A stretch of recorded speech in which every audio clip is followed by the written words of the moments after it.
A continuación, Libre Expresión.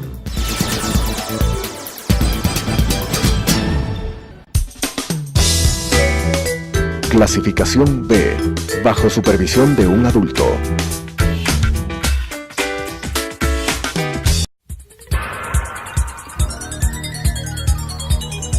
Las opiniones vertidas en este espacio por la producción y dirección del programa son de exclusiva responsabilidad de sus autores y de quienes intervienen en ellos.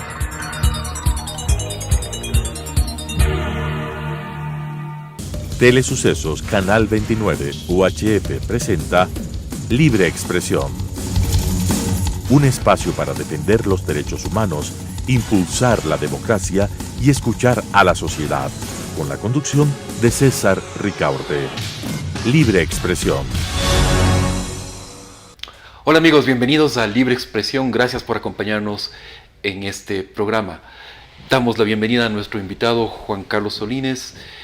Es un experto en telecomunicaciones, quien ha estado siguiendo a través del Observatorio de Frecuencias todo el proceso del concurso de 1.472 frecuencias que se inició en el 2016 durante el gobierno de Rafael Correa. Como sabemos, en las últimas semanas, Contraloría ya leyó el informe inicial, el informe borrador sobre la auditoría de este concurso. Bienvenido, Juan Carlos, gracias por acompañarnos. Contraloría detecta 12 tipos de irregularidades en este concurso. ¿Cuál es tu visión de este informe que ha elaborado Contraloría? Gracias, César, por la invitación y un saludo a toda la audiencia de Telesucesos. Bueno, en primer lugar, yo creo que el informe de Contraloría ratifica todas esas denuncias que venimos haciendo desde el Observatorio de Frecuencias, desde la sociedad civil, desde Fundamedios. Es decir, no es nada nuevo. En realidad, la Contraloría lo que hace es profundizar con la autoridad que la ley le da en identificar todos estos hallazgos que son mencionados en el informe, pero que ninguno resulta sorpresivo. Eran, digamos, ya cosas que se habían denunciado. Lo importante es que ahora es la entidad de control oficial la que señala esto, y creemos que en el informe final, porque esta fue una lectura de un borrador preliminar, el informe final tiene necesariamente que determinar ya las responsabilidades administrativas, civiles y hasta penales que pudiese haber en contra de personas determinadas. Hoy día las menciona solamente con cédulas, pero personas determinadas tanto en el sector público como en el sector privado, para poder no solamente corregir este concurso viciado desde el inicio, sino también para que se sancione a las personas, tanto, insisto, del sector público como el privado, que actuaron mal. Vamos desglosando, si te parece, alguna de las observaciones que hace Contraloría. La primera es este tema de los puntajes, ¿no? Nos dice Contraloría que se actuó contra la ley el momento en que se reconoció solamente el 20% o el 20% del puntaje en la primera fase del concurso y no en la segunda fase del concurso para quienes acreditaban experiencia e inversiones previas al concurso. Esa fue una de las primeras quejas, recordarás, César, fue una de las primeras quejas de los medios de comunicación ya establecidos, que decían, bueno, nosotros hemos invertido, hemos desarrollado un medio de comunicación y ahora el gobierno viene a hacernos, digamos, competir en igualdad de condiciones, y la ventaja que nosotros tenemos por ya existir, por estar operando, por haber invertido, por haber generado empleos, nos la están otorgando en la primera fase, y para la segunda, que es la decisiva, donde se determina quién recibe la frecuencia, vamos ya sin ese aliciente o sin esa posibilidad de acreditar los puntos. Entonces, ese reconocimiento. Ese reconocimiento, claro. ¿no? Entonces, yo creo que nada es gratuito en este concurso, César. Yo creo que todo esto fue fríamente calculado justamente para manipular a quién se daba frecuencias y a quién no. El mismo hecho de que se haya hecho competir por una misma frecuencia a un medio privado con un medio comunitario, que la propia Ley Orgánica de Comunicación las define como distintos, de distinta naturaleza, con distinto modelo de sostenibilidad, les haya hecho competir, es como comparar peras con manzanas. Y en ese absurdo en que incurrió el concurso, las puntos adicionales que se merecían quienes ya tenían un medio de comunicación eran de alguna forma licuados, evaporados en la primera fase técnica, para que en la segunda, que era donde el Cordicom decidía calificar los proyectos comunicacionales, pueda asignar a quien le diera la gana.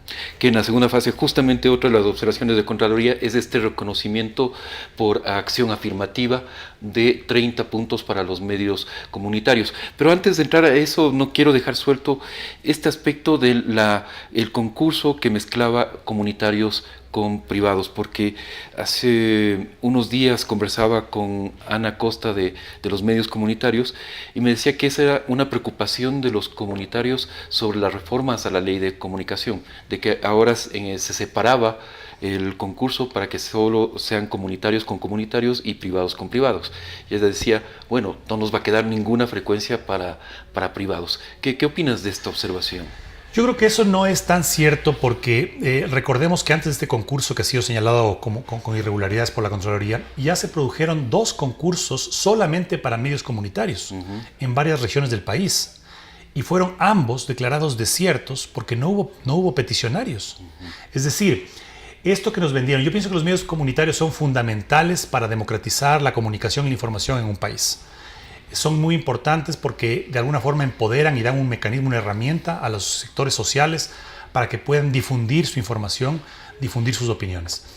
Pero eso tiene que crearse a través de un ecosistema que permita el surgimiento y el sostenimiento de medios comunitarios. Y lamentablemente este discurso del gobierno de Correa fue un discurso demagógico y manipulador. Es decir, sobre pretexto de que querían impulsar el sector de los medios comunitarios, separaron frecuencias, hicieron una división artificial de las frecuencias para un reparto supuestamente equitativo de 33% para públicas, 33% para privadas y 33% de las frecuencias para medios comunitarios.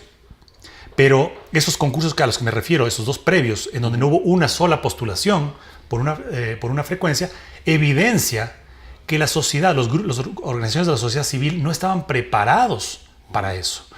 Entonces, ahora con las tecnologías digitales, no hay que preocuparse por escasez de frecuencias, porque si es que ya se introducen frecuencias digitales, ocupan mucho menos ancho de banda y se puede canalizar muchas más frecuencias.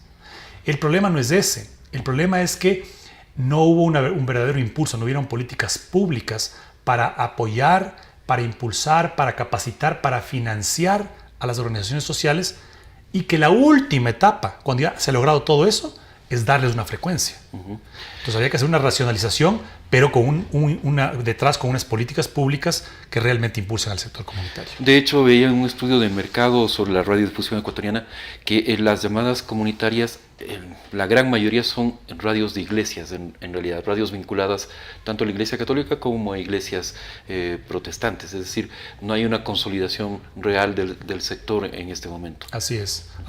Y una de las críticas que hicimos desde la sociedad civil, desde la academia al gobierno anterior, fue justamente que ese Cordicom, que se llenaba la boca diciendo que quiere impulsar, democratizar la comunicación, el discurso oficialista, chocaba con la realidad de que los propios consejeros del Cordicom no tenían idea cómo funciona un medio comunitario. No tenían idea de dónde salía un contenido para una televisión comunitaria, por ejemplo. ¿No? Yo he estado en varios medios comunitarios y he visto la dificultad que tienen para conseguir equipos, para sostenerse, para conseguir contenidos de calidad. Entonces yo creo que es un tema que hay que trabajar muy profundamente, pero definitivamente hay que dar un impulso al sector comunitario. Otra de las observaciones, regresando al tema del concurso de frecuencias, Juan Carlos, otra de las observaciones de la Contraloría era este hecho de que se cambió las reglas del juego en medio del concurso y Cordicom aprobó un reglamento para la calificación de los proyectos comunicacionales cuando ya incluso se había cerrado la primera etapa del concurso. Y ahí Contraloría dice, bueno, esto es absolutamente irregular, ¿no? Absolutamente. Y también fue denunciado en su momento. ¿No? Los miembros que utilizaron ese instructivo para calificar los proyectos comunicacionales, tanto miembros que todavía están ahí como miembros que ya salieron, pretenden lavarse las manos diciendo que ese instructivo nunca fue aprobado formalmente por el Cordicom. Sí, puede que no haya sido aprobado, pero fue utilizado. Pero fue utilizado para calificar los proyectos comunicacionales, un instructivo que fue aprobado o fue elaborado mucho después de que se cerraron las postulaciones para el concurso, mucho después de que se habían emitido las bases, evidentemente, Es decir, un concurso no puede incorporar normas nuevas ni sobre la marcha y mucho menos cuando ya se ha concluido el proceso de entrega de ofertas. Eso es regular en cualquier licitación pública, no digamos en frecuencias, en cualquier licitación concurso, pública. En cualquier procedimiento público. Las bases deben decir claramente a los postulantes cuáles van a ser las normas con las que se va a calificar, cuáles son los requisitos. Porque imagínate, si no, el día de mañana te dicen presente y yo después digo, un requisito más. O voy a utilizar este formato para calificarles. Entonces eso es absolutamente irregular, entre muchas otras ilegalidades que identifica la Contraloría y que fueron denunciadas en su momento. Las siguientes dos irregularidades, Juan Carlos, todavía no vamos a entrar al tema de la concentración, es este tema de que hubo descalificaciones, hubo concursantes que se descalificaron, nunca se atendió sus reclamos y en cambio aparece un concursante que es Televisión Satelital, en donde está vinculado el tío del vicepresidente Jorge Glass, que en cambio aparece recalificado sin motivación alguna. Es decir, ahí se demuestra la arbitrariedad con que se estaba actuó las autoridades en este concurso. Se demuestran dos cosas, César, dos cosas contundentes. La primera es que quien estaba detrás de este proceso, controlando desde las más altas instancias este proceso, y era un secreto a voces, era el vicepresidente Glass. Recordemos incluso que cuando se desató un escándalo, una denuncia de Gerardo Morán por el pago de coimas para asegurar la entrega de frecuencias, se involucró a un ex asesor del vicepresidente Glass. Además, en aquel entonces, miembro del Consejo de Regulación y Desarrollo de la Comunicación. Uno de los consejeros, claro. Uno de los consejeros. Esa denuncia fue una de varias, porque hubieron varias. Y ahí quien salió a dar la cara fue el vicepresidente. Y dijo, yo no tengo nada, nadie actuó en mi nombre. O sea, se apersonó y dijo que el concurso debe seguir. Entonces se evidencia que había una injerencia del ex vicepresidente Glass en este concurso que siempre fue criticado. Y otra cosa que se evidencia con esto es que nunca, jamás hubo la intención de corregir las taras del pasado respecto al reparto de frecuencias, porque una de las taras que identificó el informe de auditoría de frecuencias que por mandato constitucional se entregó en el 2009 era justamente que no se respetaba los procedimientos, que se descalificaba a las empresas que no querían darle las frecuencias, que se calificaba a empresas que no debían calificar y se les entregaba las frecuencias casi a dedo. Entonces se replican esas taras, por eso yo he llamado este proceso del concurso la Feria de las Frecuencias del siglo XXI, porque no es el mismo modus operandi, pero es otro modus operandi para llegar a lo mismo. Yo entrego a quien yo quiero las frecuencias. Entonces, en este caso que tú señalas y que la Contraloría lo identifica como un hallazgo, justamente se evidencia que empresas no se les contestó su apelación, su impugnación a su descalificación. Y oh sorpresa, la empresa, no solamente del tío del ex vicepresidente Glass, sino la empresa que gerenciaba Jorge Glass antes de ser vicepresidente, Televisión Satelital, que no había pasado la calificación técnica, súbitamente aparece calificado. Entonces ahí habrá que la Contraloría tendrá que indagar y determinar si hubo un tráfico de influencias, si hubo alguna injerencia por parte de autoridades, altas autoridades, para que se haya convalidado algo que había sido descalificado. Entramos a este tema de la concentración. Hay dos observaciones al respecto. La una, en la cual Contraloría nos dice que las autoridades no vigilaron lo suficientemente para que se dé el proceso en general de concentración de frecuencias. No verificaron, ¿no es cierto?, la documentación que entregaban los concursantes. Y luego identifica 3 grupos que habrían sido favorecidos. El grupo A, que es, según la información que consta en el informe de Contraloría, sería el grupo del asambleísta Jorge Yunda, el grupo B, que sería el del empresario mexicano Ángel González, y el grupo C de Lenin Andrade. ¿Qué criterio tienes de este proceso de concentración de frecuencias que ha detectado Contraloría? Son hallazgos muy graves, pero son hallazgos que los venía denunciando Fundamedios, por ejemplo, desde hace un tiempo atrás, inclusive con cuadros explicativos de cómo se daba esta pretensión. Y digo pretensión porque en realidad este hallazgo de Contraloría lo que identifica son unas estructuras empresariales que habían postulado, que habían buscado concursar por gran número de frecuencias, cosa que la ley prohíbe expresamente. En el caso del grupo A del asambleísta Yunda, eran 46 frecuencias que se estaban pretendiendo alcanzar a través de 12 empresas, 12 compañías relacionadas. En el caso del empresario mexicano Ángel González, eran 106 frecuencias a través de 18 empresas las que estaban pretendiendo alcanzar.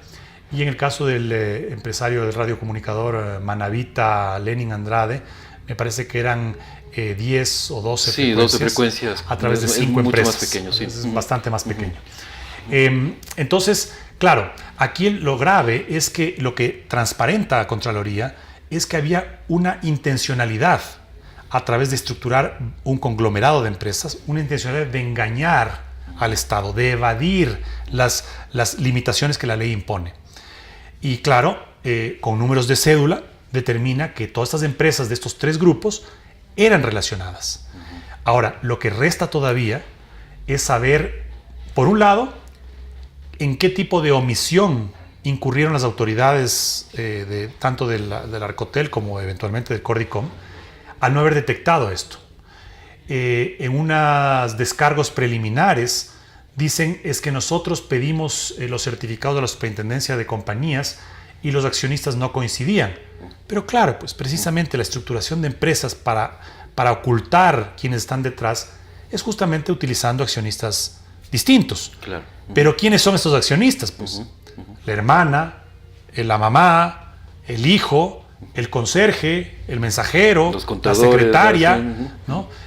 Entonces, ¿cómo no tuvo la prolijidad el Estado para verificar que nos estén, digamos, evadiendo estas restricciones? Cuando había denuncias públicas, además. Además, ¿no? Había denuncias públicas.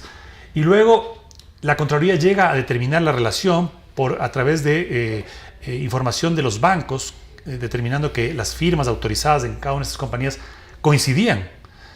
Y el Arcotel dice, pero es que yo no podía pedir eso porque está sujeto al sigilo bancario. Pero por supuesto que podía. Cuando hay una petición de una entidad pública fundamentada en algo, ¿no? Tiene que darse paso, porque aquí lo que quería verificarse es que no estén relacionadas.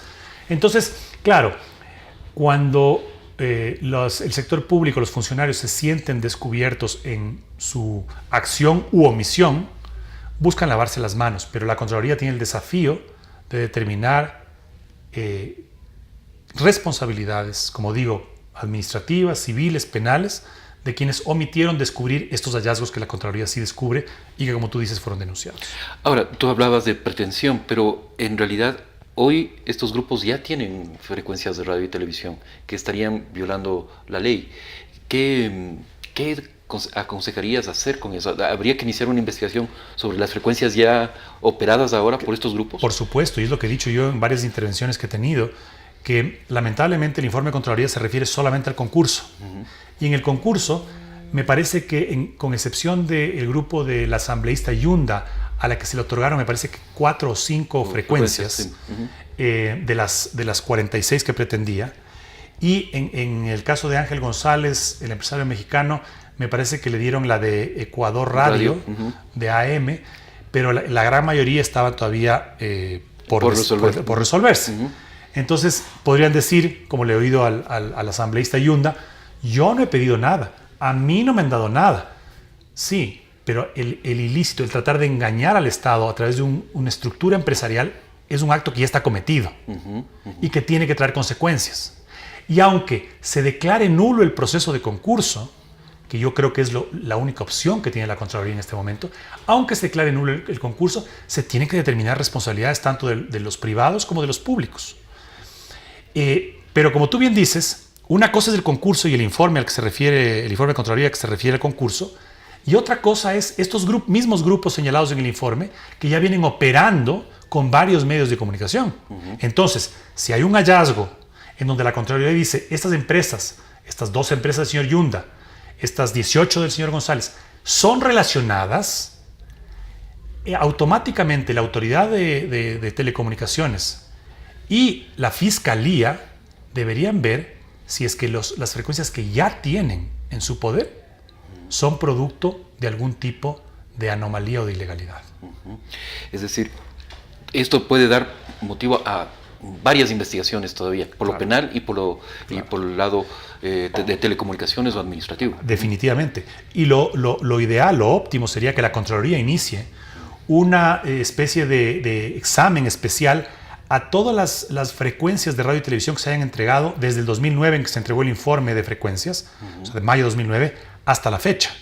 Habrá que ver qué se hizo en los últimos años de Correa con las frecuencias, a quienes se le renovaron, a quienes le dieron nuevas frecuencias, cómo estos grupos de empresariales identificados en el informe de Contraloría tienen todos estos medios. Lo ideal sería que la Contraloría inicie un examen especial, pero aunque no lo iniciara, con los indicios que existen ahora con este informe del concurso, ya se podría iniciar una investigación.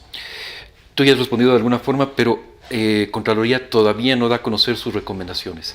Ya decías que probablemente tenga que declarar nulo el concurso.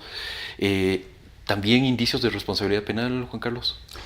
Probablemente porque los hallazgos de la Contraloría nos llevan a pensar en varias figuras posibles de infracciones penales, ¿no? Podría haber casos de testaferrismo, es decir, que haya prestanombres que prestamos un nombre para que no aparezca el verdadero dueño en las compañías. Podría haber figuras de colusión, en donde dos o más personas se ponen de acuerdo para engañar a un tercero. En este caso se buscaba engañar pretendiendo ser empresas distintas cuando eran del mismo grupo o tenían una misma raíz, ¿no? Podría haber tráfico de influencias que mencionamos hace un momento. Es decir, podrían haber varias figuras que acarrearían responsabilidad penal.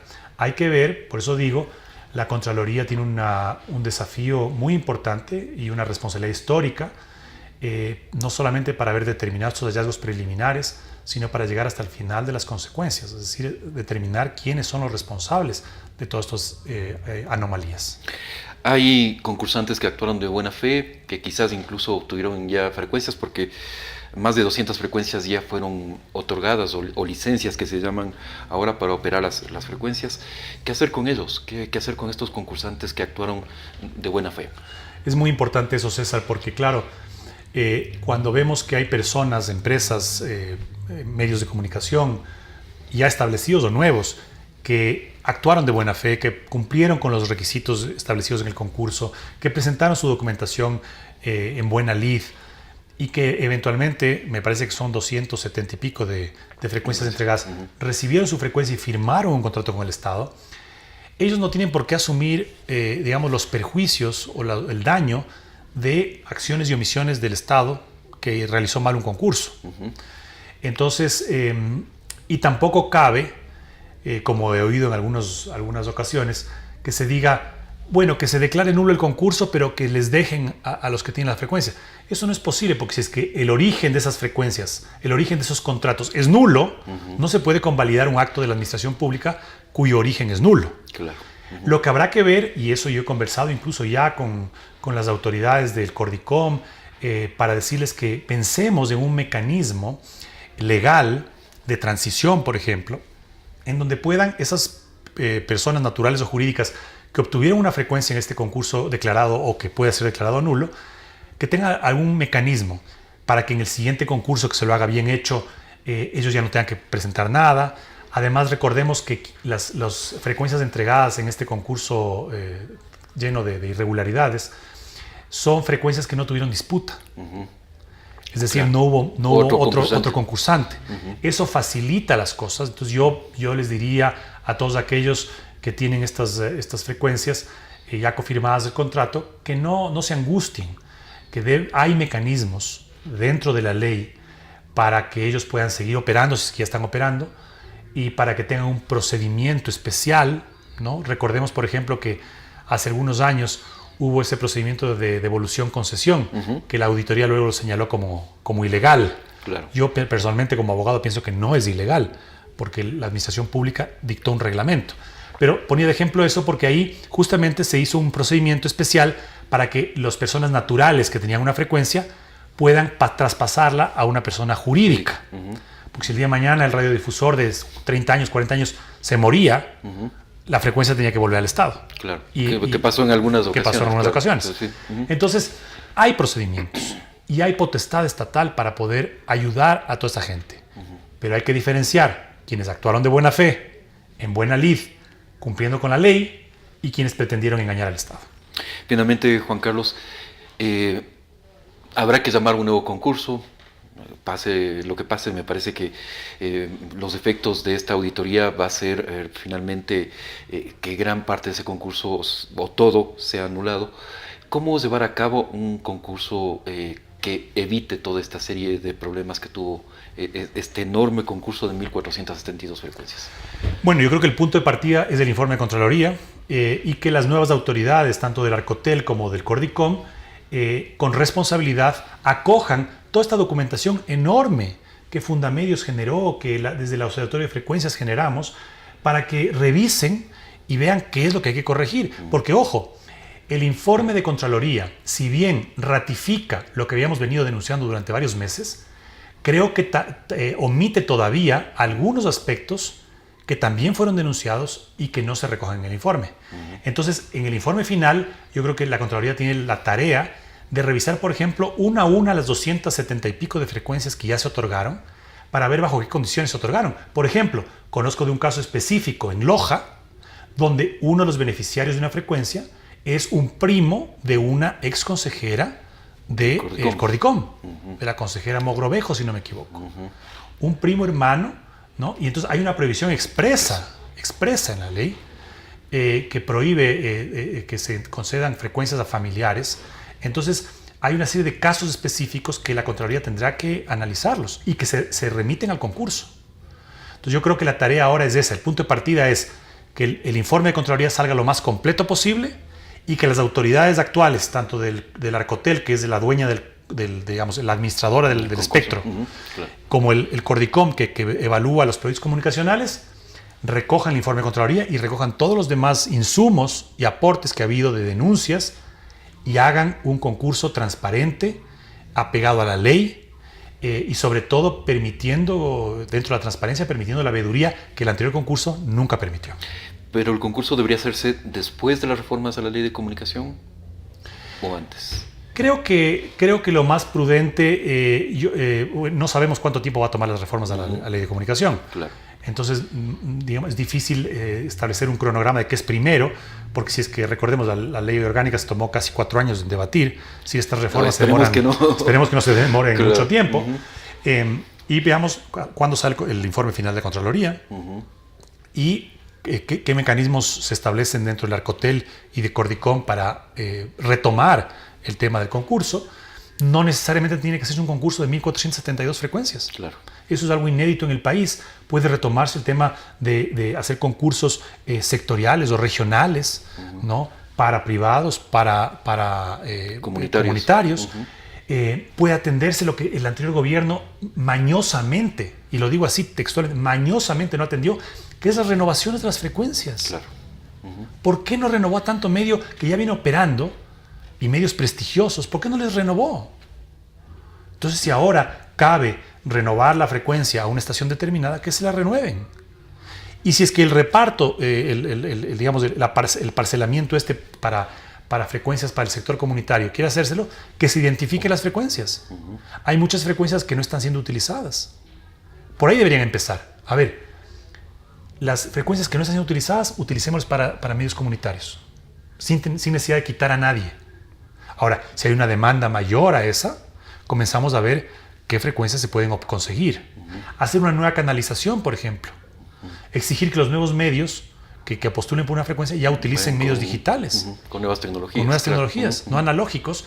Y entonces ahí se puede canalizar de mejor manera el espectro radioeléctrico. Entonces yo creo que hay que hacer de manera ordenada, sin perjudicar a nadie y de manera, pues, digamos, técnica, que es lo que corresponde. Perfecto.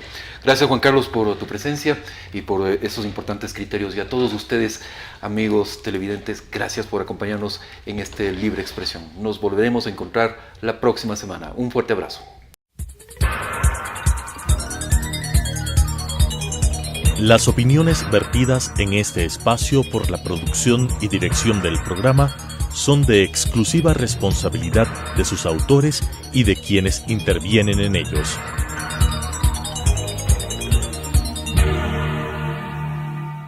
Telesucesos, Canal 29, UHF presentó Libre Expresión. Un espacio para defender los derechos humanos, impulsar la democracia y escuchar a la sociedad. Con la conducción de César Ricaurte. Libre Expresión.